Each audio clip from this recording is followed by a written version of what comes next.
What is going on, guys? Today I'm going to be busting the top 5 lawn care myths. Now I hear these myths all the time and they're usually passed down from generation to generation, and honestly most of them have zero science to back them up. And some companies even use these myths to sell you products that are useless and that you don't even need. Which brings us to our first myth, that only female dogs cause your lawn to burn from their urine because it's too acidic. Well, let's talk about that. So what really burns a lawn has nothing to do with acidity and everything to do with nitrogen. You see, dog urine contains urea, which is loaded with nitrogen, just like your fertilizer. But too much in one place can burn your lawn, and I have a perfect example right here. So Fluffy the neighborhood dog loves to visit my lawn. You can see that the center of this pea spot is burned due to the concentration of urea, while the surrounding areas are actually pretty lush and green, just like a well-fertilized lawn. So was it a male or female dog that caused this? Well, when you compare the actual urinalysis reports of both male and female dogs, they're virtually identical. There is no difference in pH between a male and female dog. So then why do female dogs get blamed all the time for burning people's lawns? We've established it has nothing to do with chemistry, but rather everything to do with geometry. You see, most female dogs will squat and pee in one concentrated spot, and some males do that too. But real male dogs lift their legs and they pee in multiple different places, spreading their nitrogen out so you don't notice the damage as much.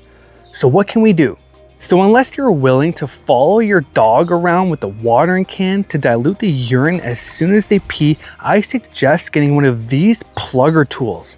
You can use this to harvest good cores from an area of your lawn that nobody will see to fix the damaged spots fast.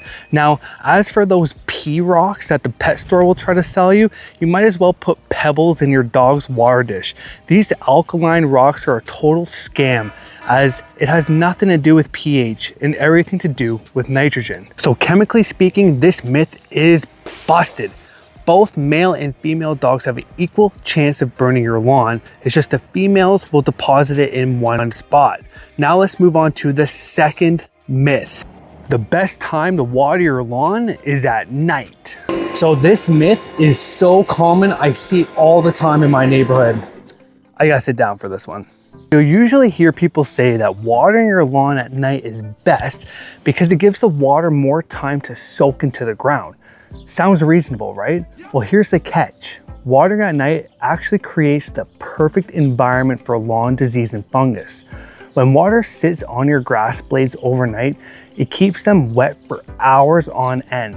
This moisture encourages fungal growth like brown patch, dollar spot, and other common diseases. I actually made a detailed video about this topic here if you're interested. But for best practice, watering in the early morning is ideal between about 5 and 9 a.m. This lets the lawn absorb moisture before the sun comes out and gets too hot, but also gives the grass blades enough time to dry off during the day. Now, nobody is expecting you to wake up at 5 in the morning just to water the lawn. We have technology for that now. If you can't wake up early in the morning, pick yourself up a simple water timer. I've been using this Beehive one for years, and it makes it super easy to program or even manually do water cycles from your smartphone at any location. A good soak 1 to 2 times per week is usually better than light watering, as this will encourage the root systems to grow strong and deep. So myth number 2 is busted. And speaking of watering, let's actually move into myth number 3, and you've probably heard this one before, that you can't water your lawn during the day because the water droplets will act like a magnifying glass and fry the grass. Okay, so let's just logically think about that for a second. If that myth were true, that would mean every time it rained and the sun came out after, every lawn in your neighborhood would be torched, but it's not. So what does the science say? So the science actually shows that sunlight doesn't focus through a water droplet in the same way as a magnifying glass does. The water droplets actually scatter the rays rather than focusing them into one point. Now, while watering the lawn during the hottest part of the day is not ideal, this is actually an advanced watering technique used by golf courses all over the world. It's called water syringing. If you want to learn more about that, my buddy Jesse from Lawnlife made a detailed video all about this. So the myth that water droplets act like a magnifying glass to fry your grass under the sun is busted. But you want to know what actually burns your grass? Fertilizing during the summertime. Or does it? Which leads us to our fourth myth. The myth that you can't fertilize your lawn during the summer. So I've been fertilizing my yard all summer long and it's not scorched. So what am I doing different?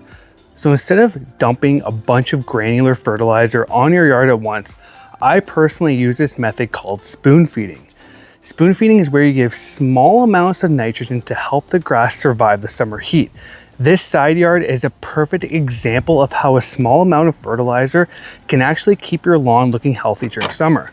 3 weeks ago, I applied a small amount of liquid fertilizer and watered it in 2 times since then. So as you can see, this grass is looking way healthier now, just proving the fact that you can certainly fertilize in the middle of summer as long as you use small amounts of nitrogen. I would recommend finding a fertilizer with a higher potassium content to aid with stress management. So the myth that you shouldn't fertilize your lawn in the summer is busted. Yes, you can certainly feed your lawn safely as long as you spoon feed nitrogen and boost potassium. But here's the kicker. If you just started with a higher quality grass seed, you wouldn't even need to fertilize as much in the first place, which brings me to myth number 5. All grass seed is basically the same. Just grab a bag and spread it, right?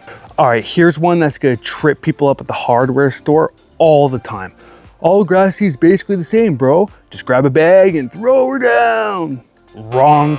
That's like saying I'm as fast as Usain Bolt and you don't want to see me run. Or that's like saying everybody in the gym can bench press 500 pounds. Just like athletes, grass seed is not built the same. Some varieties are going to be stronger, faster, and more resilient than others.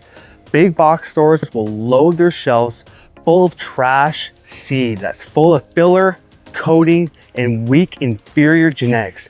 They don't care if your grass thrives, they just care about sales. That's why choosing a certified professional grass seed is the very first step in getting a lawn that looks like this. And to prove it, here's a bucket of grass seed I planted earlier this spring. I left it for dead. No watering, no fertilizer, nothing. And look at it, it's still green and thriving.